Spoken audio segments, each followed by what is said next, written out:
it means, let me tell you a story. Francis Scott Key was a lawyer in Baltimore. The colonies were engaged in vicious conflict with the mother country, Britain. Because of this conflict and the protractedness of it, they had accumulated prisoners on both sides. The American colonies had prisoners and the British had prisoners. And the American government initiated a move. They went to the British and they said, let us negotiate for the release of these prisoners. They said, we want to send a man out to discuss this with you. They were holding the American prisoners in boats about 1,000 yards offshore. And they said, we want to send a man by the name of Francis Scott Key. He will come out and negotiate to see if we can make a mutual exchange. On the appointed day, in a rowboat, he went out to this boat and he negotiated with the British officials. And they reached a conclusion that men could be exchanged on a one-for-one basis.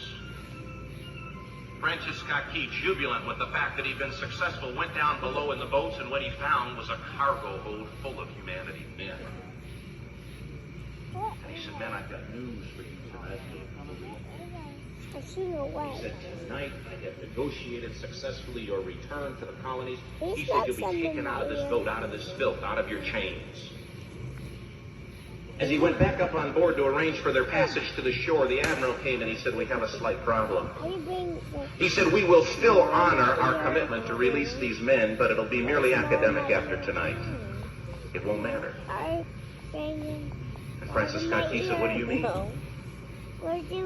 He said, well, Mr. Key, he said, tonight we have laid an ultimatum upon the colonies. Your people will either capitulate and lay down the colors of that flag that you think so much of, or you see that fort right over there, Fort Henry? He said, we're going to remove it from the face of the earth. He said, how are you going to do that? He said, if you will, scan the horizon of the sea. And as he looked, he could see hundreds of little dots. And he said, that's the entire British war fleet.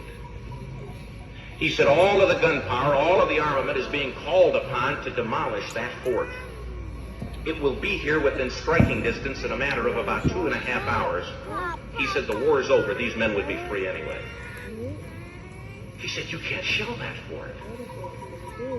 He said, that's a large fort. He said, it's full of women and children.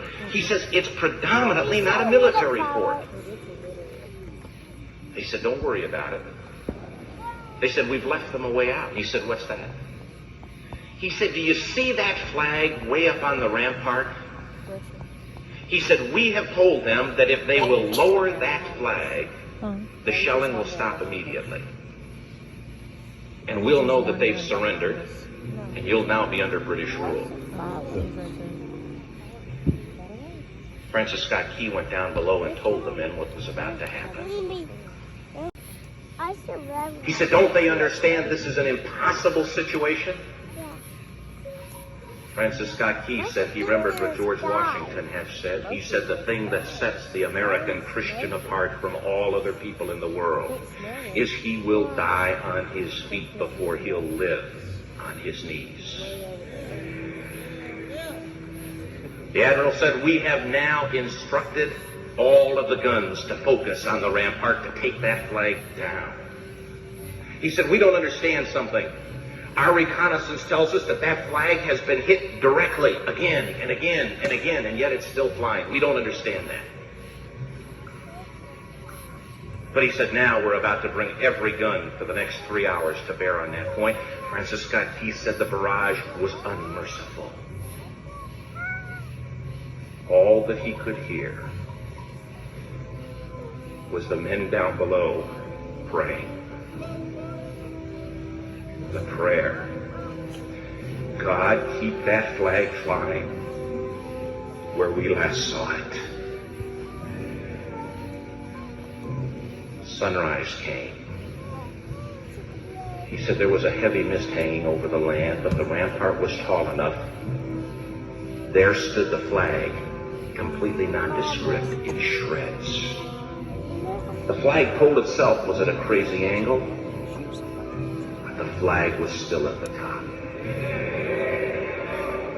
Francis Scott Key went aboard and immediately went into Fort Henry to see what had happened.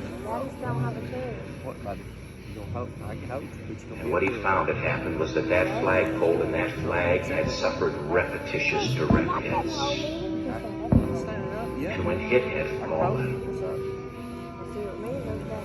but men, fathers, who knew what it meant for that flag to be on the ground,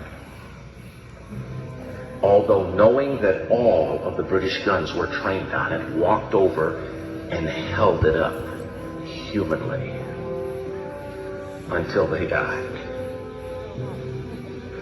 Their bodies were removed and others took their place. Francis Scott Key said what held that flagpole in place at that unusual angle were patriots' bodies. He penned the song, "Oh, say can you see by the dawn's early light what so proudly we hailed at the twilight's last gleaming? Or the rocket's red glare, the bombs bursting in air, gave proof through the night that the flag was still there. Oh, say, does that star-spangled banner yet fly and wave o'er the land of the free and the home of the brave?" The debt was demanded. The price, it was paid.